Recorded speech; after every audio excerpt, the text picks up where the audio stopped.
మనకి ఆయన అనుగ్రహించిన పవిత్రత, ఆయన అనుగ్రహించిన పరిశుద్ధత నుంచి మనల్ని తప్పిస్తే చాలు, వాడి చేతులలో మనము ఏ రకంగా ఉపయోగపడతామని వాడికి తెలుసు.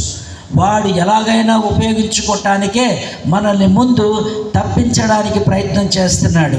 కాబట్టి వాడు రకరకాల ప్రయత్నాలలో 3 ప్రాముఖ్యమైనటువంటి ప్రయత్నాలు చేశాడు ఏదైనా తోటలో నుంచి మనిషిని పాపంలోనికి నెట్టివేయటానికి.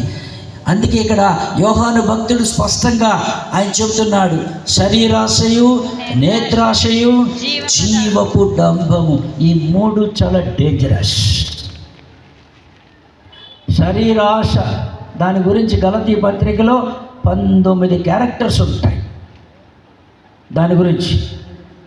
శరీరాశ, నేత్రాశ, చూడంగానే పడిపోతుంది, చూడంగానే అసలు ఆలోచన చేయటానికి కూడా అవకాశం దొరకదు, ఆలోచన చేయటానికి కూడా అవకాశం దొరకదు.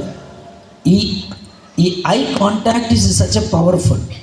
ఈ ఐ కాంటాక్ట్ ఒకసారి కాంటాక్ట్ అయితే తదుపరి మనము ఏం చేస్తున్నామా అని తెలియకుండానే మన అడుగులు దారిపోతూ ఉంటాయి. Such a dangerous this eye contact.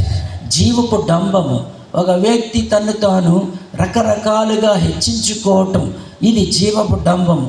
తన్ని తాను హెచ్చించుకుంటే, తన గురించి తాను అతిశయిస్తూ ఉంటే, మరి యేసు ప్రభువుని ఎప్పుడు మహిమపరుస్తాం? యేసు ప్రభువుని ఎక్కడ కనపరుస్తాం? అటువంటి విధేయత ఈరోజు క్రైస్తవ లోకానికి అవసరమే కదా.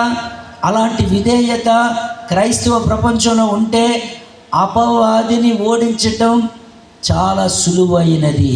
ఆమేన్.